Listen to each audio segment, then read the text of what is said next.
So I was born in Cardiff in South Wales in 1978. At that period in time, there wasn't enough an awareness about trauma, brain trauma at birth, or how to treat it. I was given a lot of drugs in my early years, literally as a baby, 3 months old, given quite a few drugs to try to what they thought at the time was to help the cerebral palsy, but it was actually not that was primarily the problem, and why I needed drugs initially. I have felt really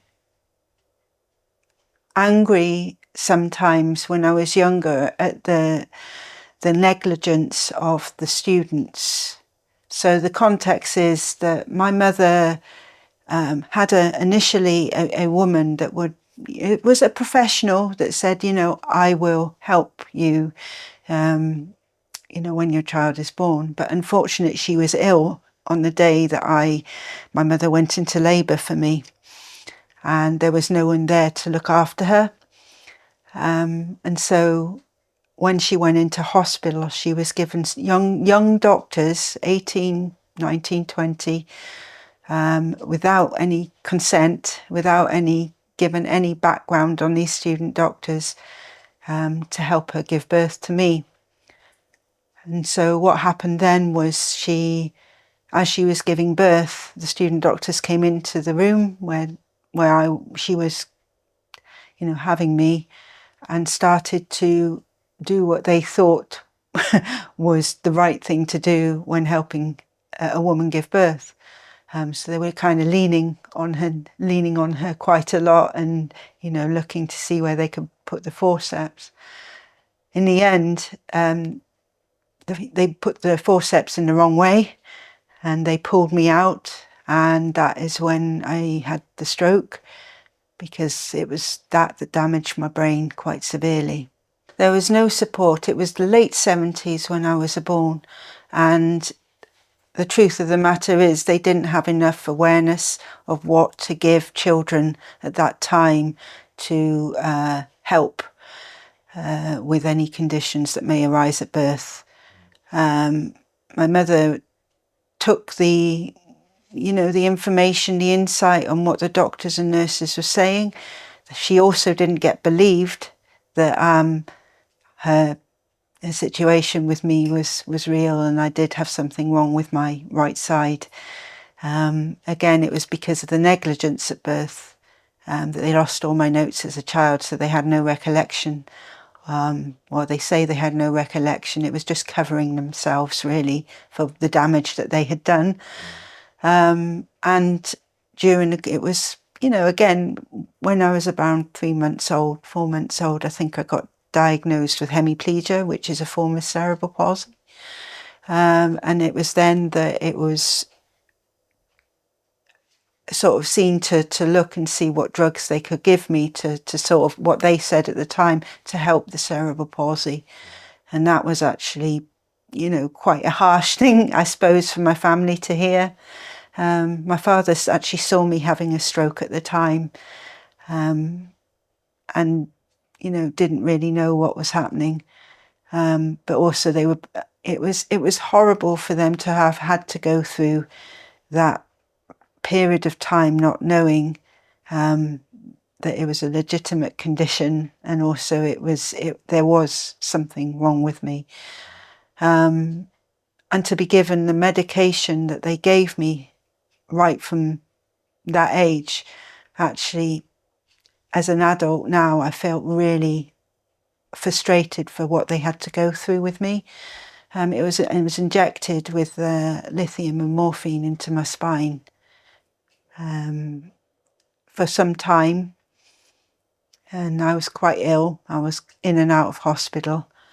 I did get taken to various doctors who also kind of didn't give the right information to my family at the time, which again caused a lot of discomfort for them mentally, because they had to be in and out of the hospital with me, sometimes staying up all night to see me having convulsions and things like that. So they didn't even know what was going on, and in my mind, that what they were giving me was actually what caused my brain damage to go even further than it could have done, because babies' brains are, they're just developing. So if they get given medication at that age, knowing what I know now is quite scary. Childhood was quite difficult because due to the complexities of my condition, I was not entirely aware of what I was being given at that time. Obviously, because I was so young, I thought my brain was reacting to everyday life, and that's how it was. That's what I was going through on a daily basis. I was in and out of hospital, I suppose from 3 onwards, into even till I was, I suppose, 7, 8, 9, roughly around that was quite considerable amount of time I was in and out of hospital. So that had a huge impact on my schooling and the way I learnt, because at that time I was still not absorbing the information from what I was being taught at school. And it was also quite impossible for me to retain information. So there was no way of having that ability to know what it is I was actually learning from the school. They didn't have there was not that much awareness either of cerebral palsy. The cerebral palsy isn't just a physical condition. There's brain damage there, there's learning difficulties there's things that can't be controlled that develop later on down the line. And for me, that was happening, even before I went to school. So how would I know any different? And also when I was in school and attempting to learn, every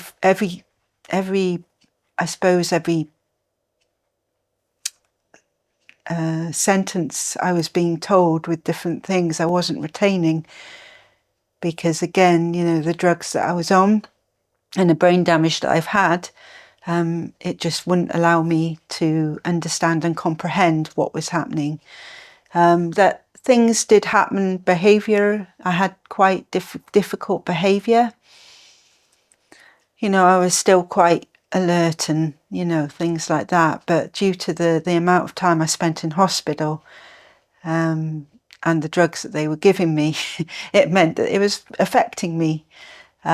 So for instance, if I had a really bad night of seizure patterns and I was wide awake in the daytime and my family were like really properly knackered in the morning from watching, the difficulties that were arising during those periods. I did find school very difficult initially, for the amount of work that was given to me.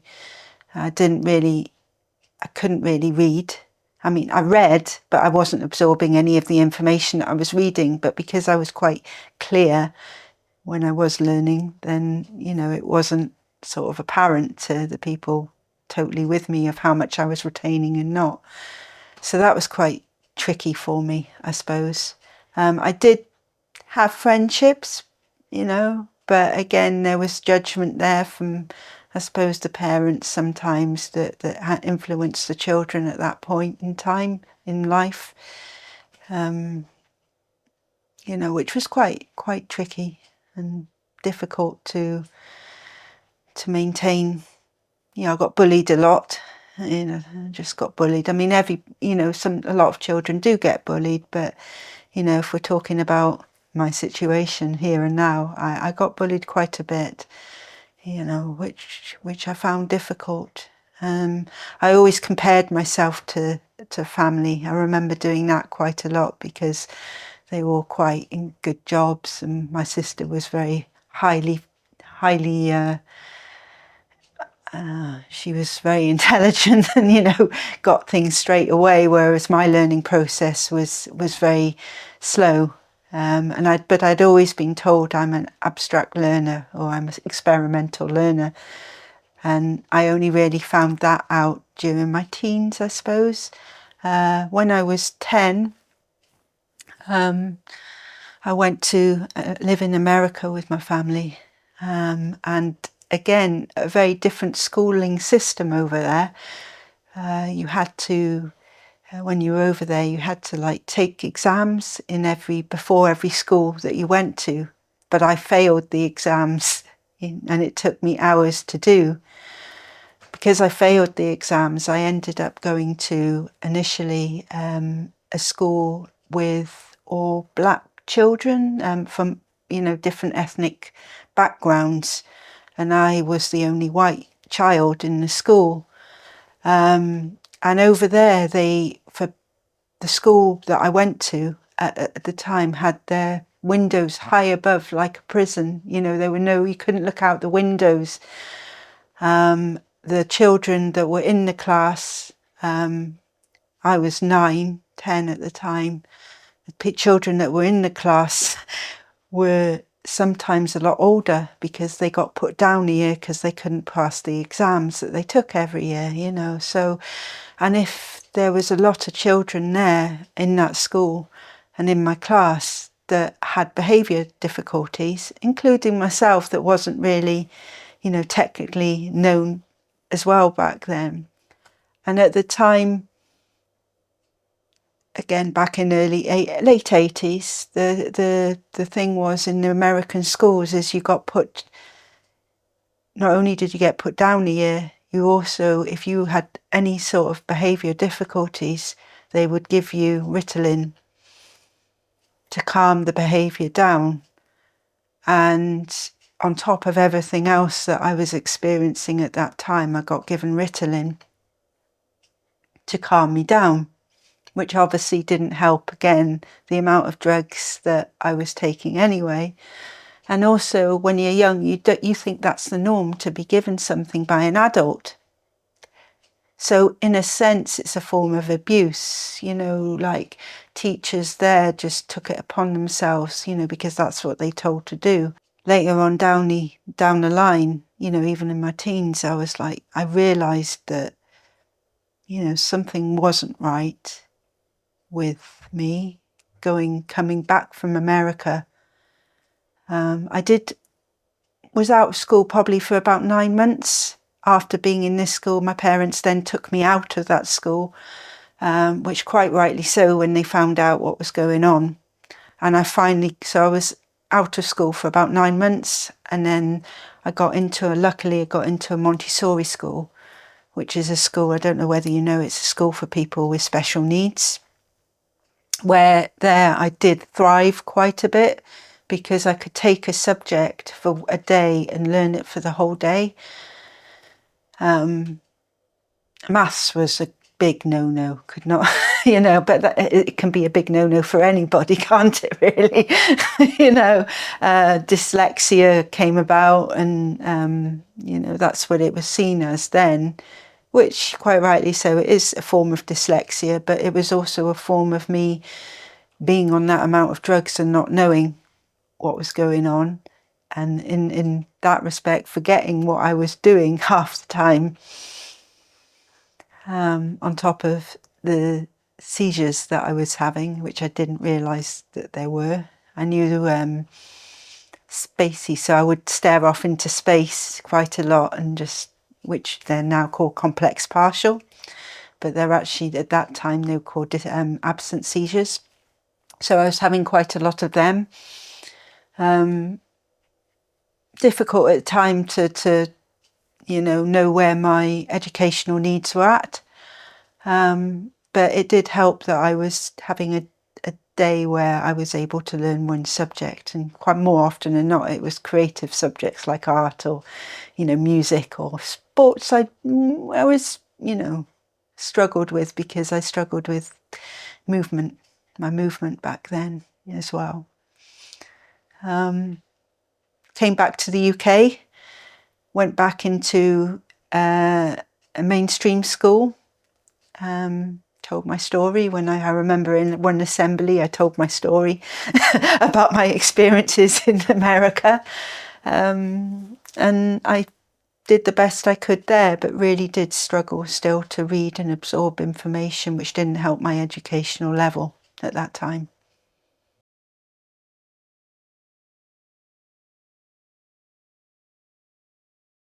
So I suppose when I was 14, 15,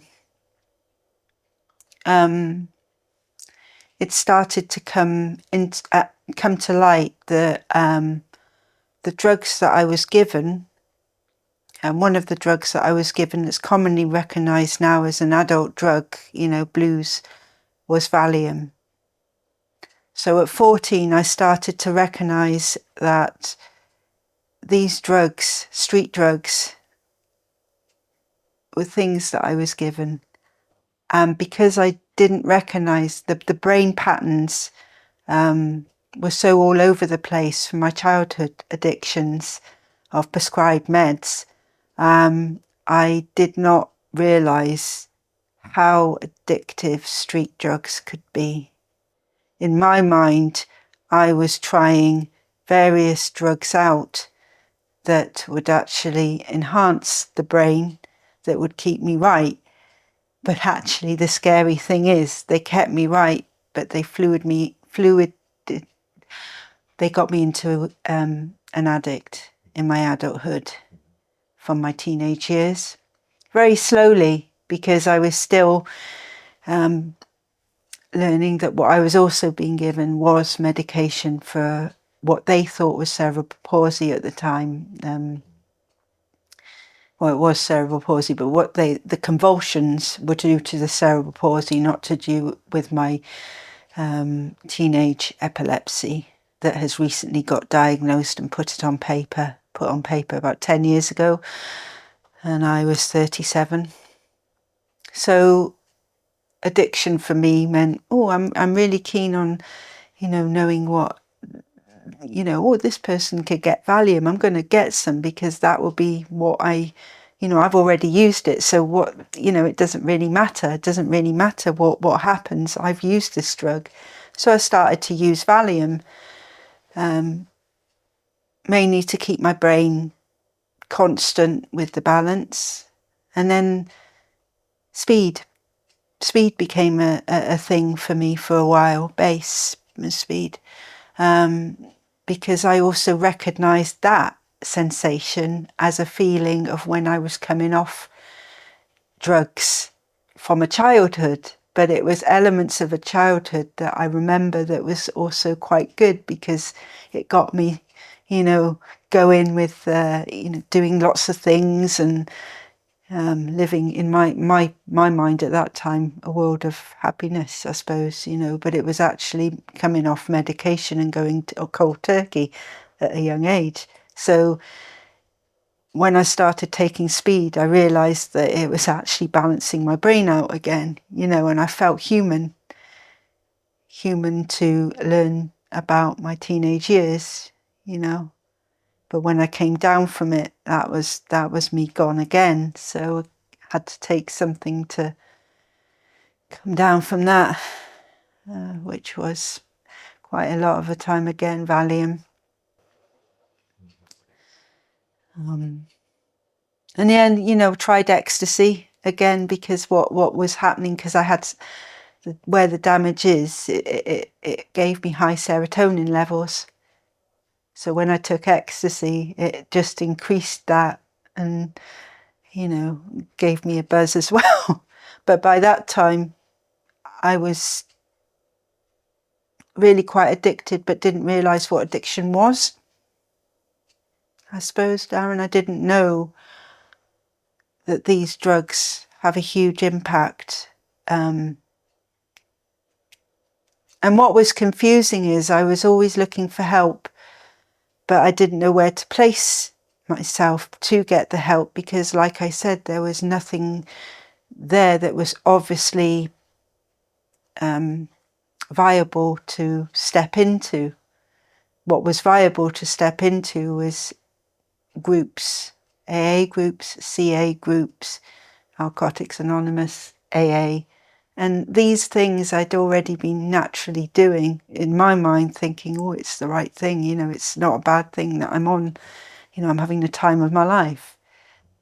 but I wasn't really having the time of my life. I was having what my brain was telling me was the time of my life, through actually feeling slightly better than I was on prescription drugs. And what happens if you can't get the medication that you need through the NHS? You then go to street drugs and street harm. You know, that can go for anybody.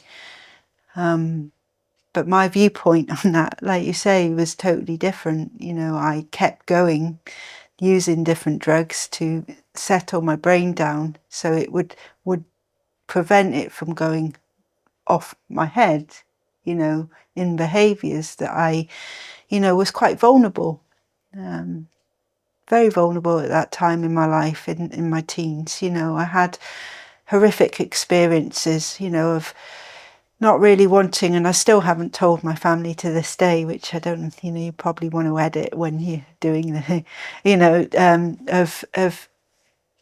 of homelessness, because of fear of going back to an environment where it was quite stable and healthy. Unfortunately, I wasn't healthy, so I felt quite alone in my teenage years, and I was scared to go back home because I was worried in case the full extent of addiction came out on my mother. And, you know, my mother, you know, just like, if it was, I don't relate to it. She'll judge me. She'll be anxious for what she had done to me as a child, because to this day she still can't say I was an addict, you know. So I went to people that, I suppose, yeah, that put me in vulnerable situations. I was raped. I was treated in a negative way. Still not realising that the type of fits I was having, you know, were not what people consider seizures. They are not just clonic-tonic fits. You know, they were at that time dissociative, but it's only recently that I've got those diagnosed. You know, epilepsy wasn't a thing that was talked about, and that's, you know, and again, I was put in vulnerable situations, in hostile environments with drug users, with drug dealers, you know, getting drugs quite easily, using easily, seeing things I shouldn't see.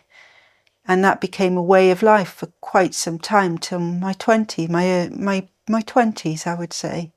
You know, by that time, my childhood experiences regarding my brain function to my teenage experiences with my brain function, when that's the most pivotal time in life. You grow from a child to an adult.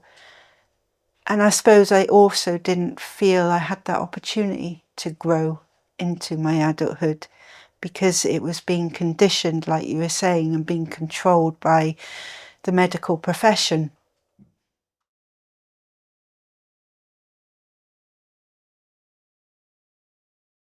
When I was 22, I went to Africa, took my camera out there, and thought initially I was just going over there to take pictures and see the sights and things like that. But I came across a school out there, and there were 2 classrooms, 50 kids to each classroom, with a really bland wall on the outside. And what I did was, with the children and with the teacher's permission, I did a whole mural with the kids on the outside that represented elements of their young childhood and their families in Africa. And then I took I took a camera and I got them to take pictures. You know, these young kids taking pictures, and it's a different culture out in Africa with their families, and they did. And at the end of it, they did a whole performance piece for me to say thank you. I was working in Halfords at the time in Wales, but I just needed to experience something else. But whilst I was also there,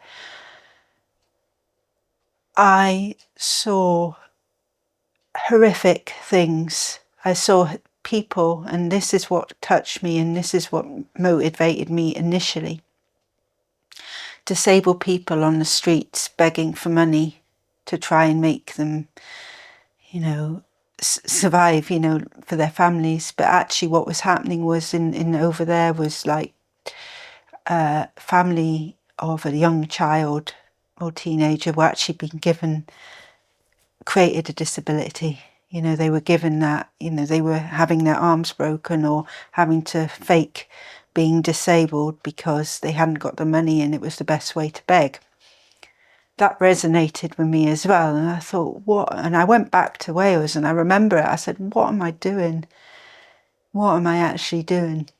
Doing something in Halfords. I mean, I was working and I had worked in support work with people with learning difficulties through an institution that I was put in. And my first job was putting nails in boxes with quite severe people with severe disabilities around me. But because I was being pumped, then you don't know, you get treated like you can't do anything. So it was a combination of that, going to Africa, seeing what I saw out there, knowing full well what I wanted to do, that gave me this urge to change my life around. Because I thought that people with disabilities, they're being forced to be disabled. Yeah, I'm disabled, and I am. I wasn't able to say that really. I was always pushed to be able-bodied, which was a hard, tricky thing itself in my own way, because the family were quite, high achievers, so I was always pushed to do that rather than, fully accept what was going on for me. And it just hit me. And I said to my mother, who was quite, still didn't know where my intellect levels were. And I said, look, I want to change my life around. I need to do this. So I did. I came up to Scotland. One of the change things I wanted to do is get properly diagnosed on paper. That was my initial motivation to come up to Scotland, but also to do work in environments where I've been in various, in Wales and in England, like I felt the need to go and work in a hostel and work for young people. I felt the need to then see where the land lies with that, and I realised that I'm pretty good at it. I'm pretty good at the mentoring aspect, because at the time I came up, I was still in addiction, as it were. I was still struggling. But I thought, because I'm quite good in fact, I'm a very good communicator, and I have the lucky ability to communicate with so many different people in different ways, that's a skill, and it's also it's a bonus that I've been able to do that. When I was working in a hostel, I was also on site there. I stayed there for a little bit, and then I started to volunteer, then work there. And it was a hostel for young lads, all different walks of life, coming in under one roof. And it was quite funny because, these guys had been on the streets, and some of them were still using, some of them weren't, but some of them had two lads had problems with their sexuality. One was trans and one was gay, but nobody knew in the hostel, and they were kind of guys that were kind of, Anyway, to cut a long story short, I ended up trying and doing a drama project with them.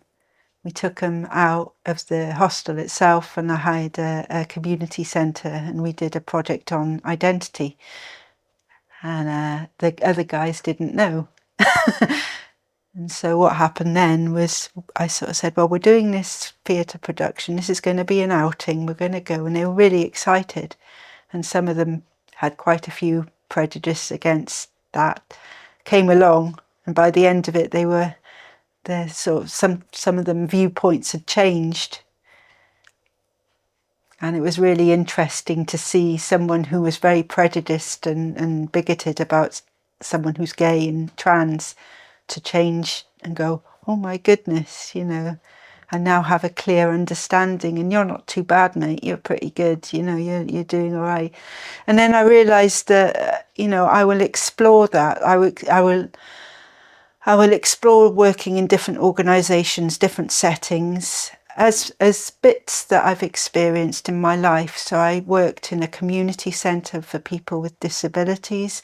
I worked in homeless hostels. I've worked in a community that gives a bed to people and gives out, like we were saying, free opportunities to have clean drugs, so they can manage their addictions. I then realised that that's more my passion than working in an environment with people with learning difficulties or disabilities under an umbrella. Because I was thinking, that... But my mum always thought that I would do something like that. But I think it was too close to home at the time. But what wasn't close to home, because I wasn't able to express that so clearly, was the homelessness and the addiction levels that I had faced. And I learnt through these people that actually it's okay to be... They didn't know, nobody knew. I was I'm very good at managing, so, nobody really knew my situation. But I was learning internally that it's okay, nothing's bad about being in this life. You can be in a middle-class lifestyle in a house and be in a working-class environment in your own life. And I learned the working-class environment because that's where initially I have been struggling, because I was through the system, then I was through the benefit system, I got discriminated through that, and again, that's why it was so important to get everything on paper here. And I did. I got everything on paper and I got what I deserved. But the problem being there, at the same time I was doing all the good stuff I was doing, I was also fighting my own battles. And I couldn't get a support worker through the NHS. And then I got a support worker. I stole my identity, got arrested. They thought I had stolen a load of money, but I hadn't. I put in a cell. And that was quite hard to deal with. And it's only now I'm coming to terms with it. But if the NHS had taken control of that situation a long time ago, I wouldn't have gone through what I'd went through. But now I've gone through it, I'm thinking, well, actually, no, these people are in this situation where they haven't known how to handle that and don't have the confidence, are experiencing the same thing. I know that he did what he tried to do to me to other people. But because I wasn't in a place to address other people back then, because I wasn't on medication for anything at that point, I'd come off everything, that I couldn't do what I would be doing now back then. So I was still in that other side of life, so I've experienced it from all angles, which was quite tough.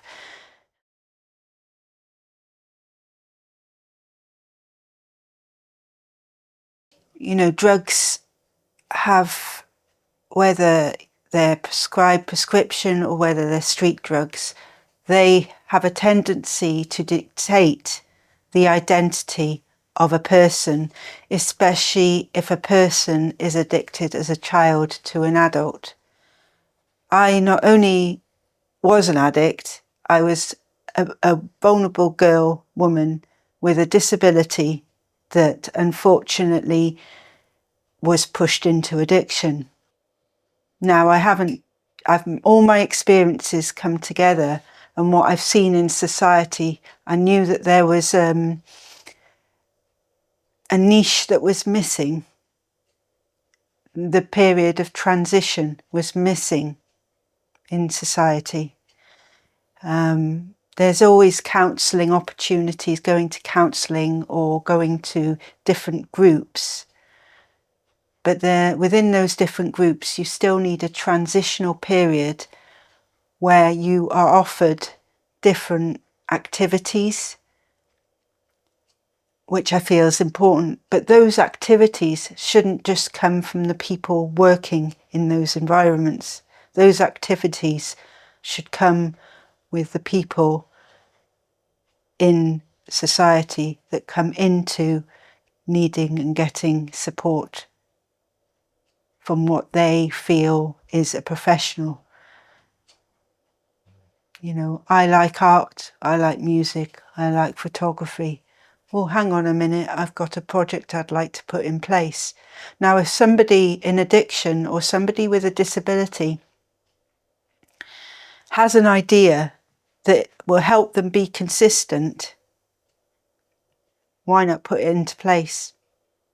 So around 8 years ago, I was supporting an organisation that was attempting to start up in a bowling alley, like a bowling, not a bowling alley, what am I trying to say? In an area that it was where the bowling, it was a bowling green and a bowling centre, you know, where you kept, but it was being turned into a recovery hub that had been given by Edinburgh Leisure at the time.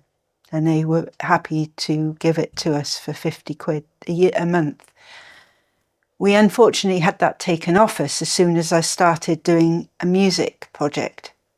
Now, it was opposite this hub was an organisation that supported drug users, helping them stay clean, but also offering the opportunity of taking drugs safely through their addiction process of recovery.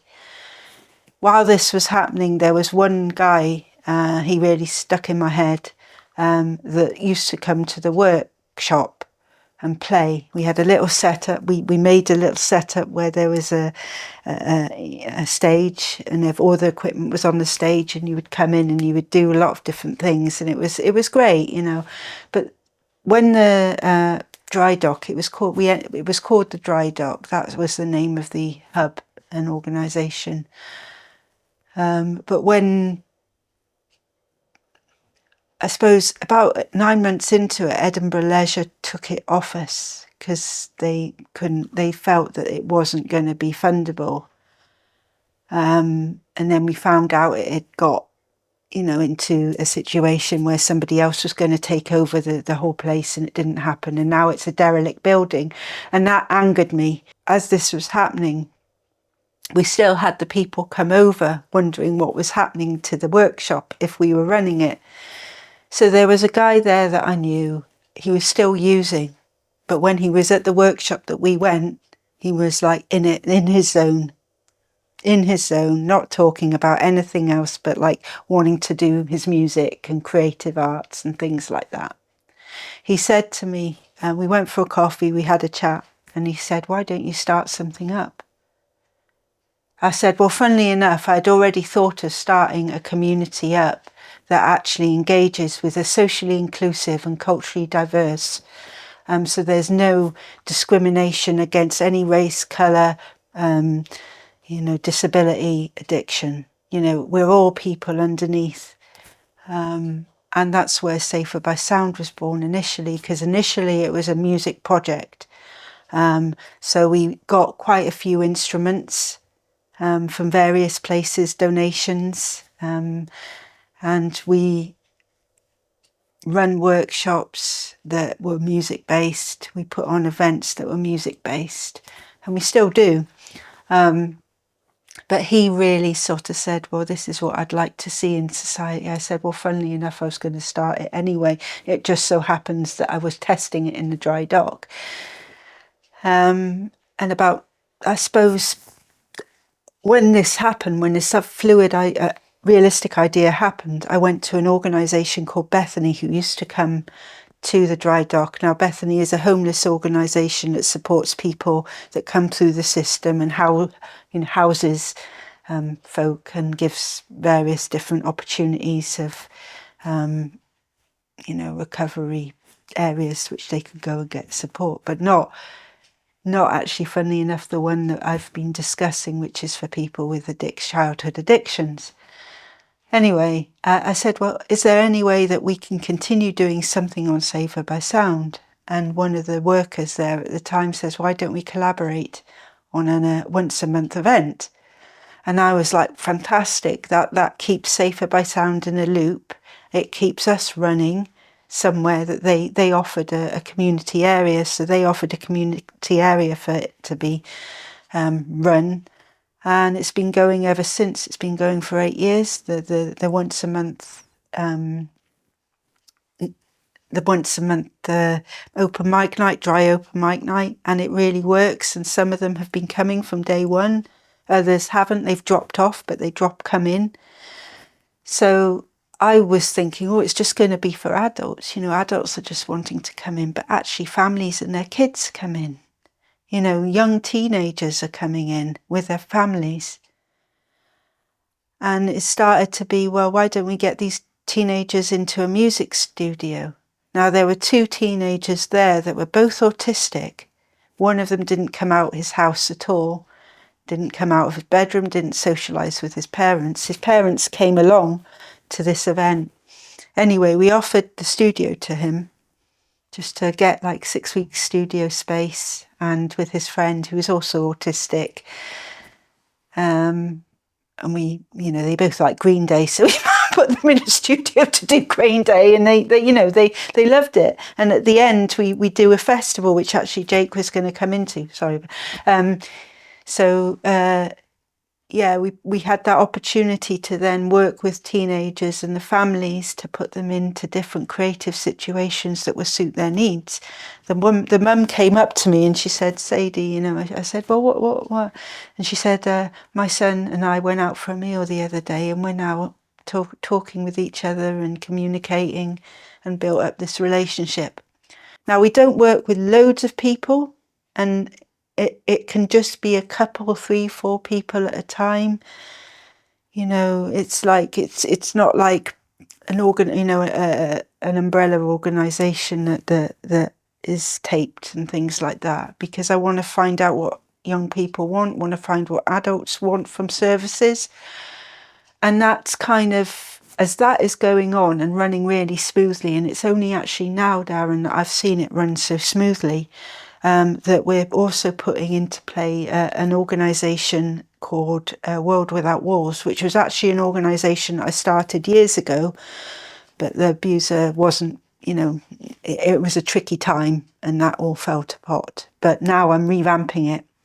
So the organisations now has developed into a spin-off of World Without Walls, which is all about awareness programmes, productions, documentaries, things like that, of what we want to achieve there, to build awareness throughout Scotland, England and Wales.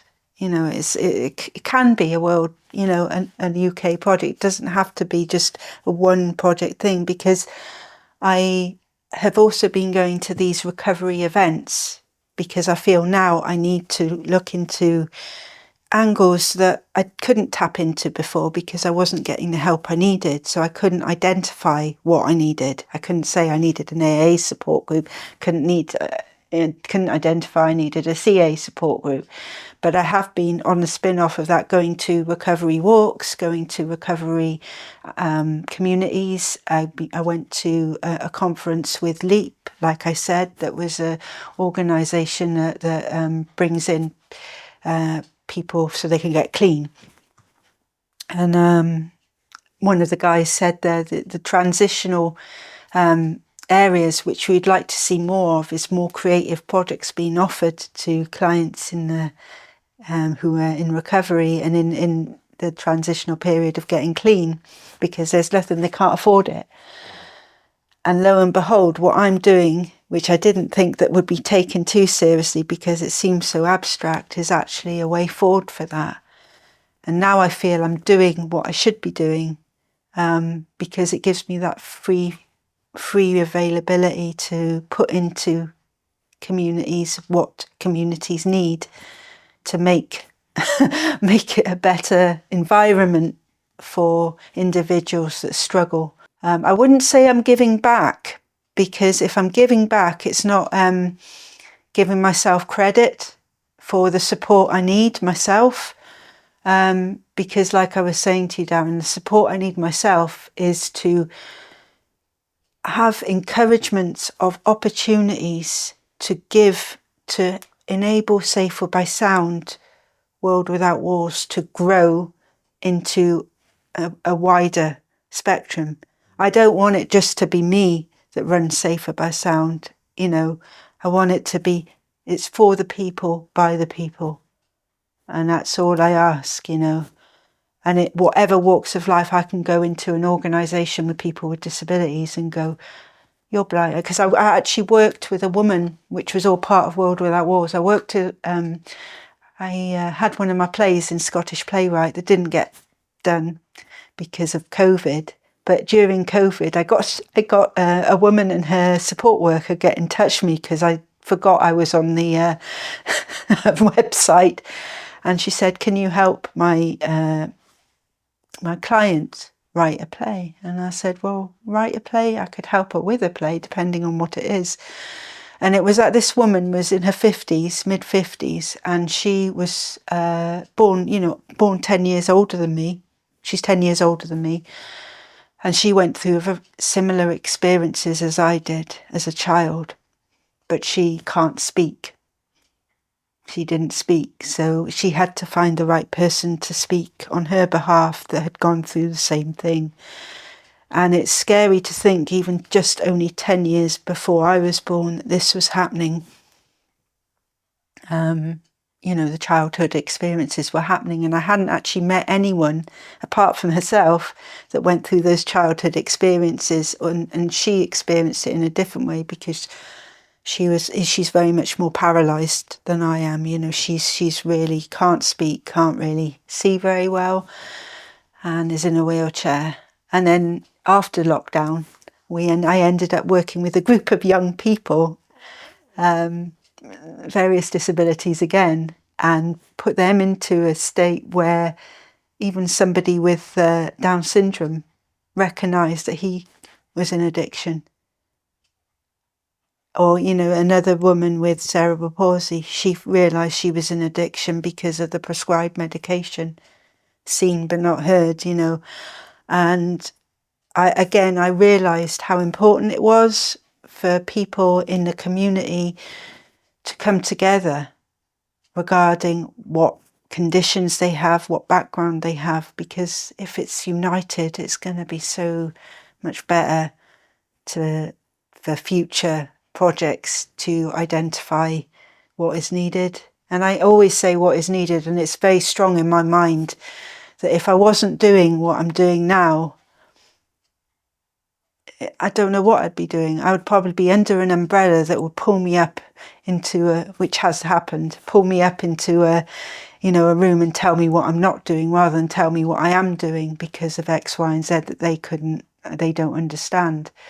I've also actually, in the course of this process of World Without Walls, I've put on with my group a media movement piece about epilepsy, which my mum, who struggled with my childhood, blamed herself and wasn't able to do what she probably, I am able to do. They all came up to see this performance, and it was all over. I didn't realise how big the show was. Probably a good thing. It was in Scotland, and I got 4 stars through it. And even that made me realise, come on, let's just bring different communities together. And then now I want to do Road Trip, which is about the medium of NHS crisis to street drugs. And that is where I'd probably include my family on this. And again, why just do separate project? Why not make it an open organisation, an open community interest company that's a canvas? And we had to word it in such a way that it was a canvas, and it is right. And to be taken seriously for the first time in life over the last 5-6 years has been incredible.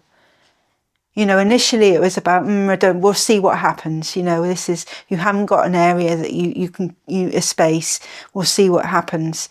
This time it was an instant, within 3 months, we managed to get the funding to support what we're doing.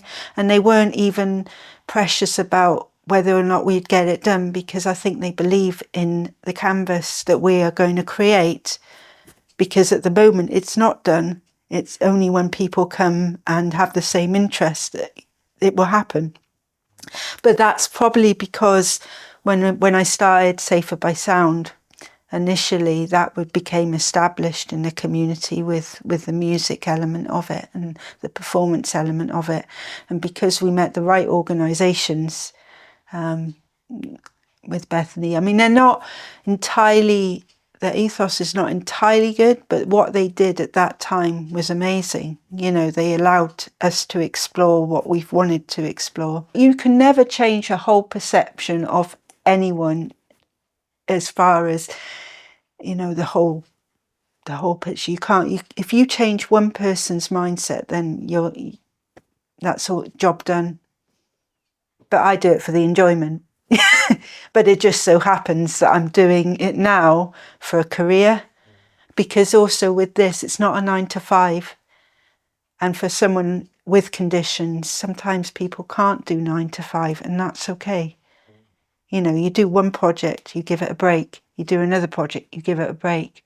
We got this funding now for 2 years. We can have a little break knowing full well this will be funded, but we just got to get the right people to paint the canvas now. And I suppose that's how I see the present, because now I can live in the present because I'm clean enough to know that I can, because I didn't know what that meant. You know, I was always having that future thought or the backward thought. I couldn't live in the moment because I was seizuring all the time. And then, you know, when I got diagnosed with that, everything just totally makes sense. I'm actually even didn't realise I was good at maths until recently, you know.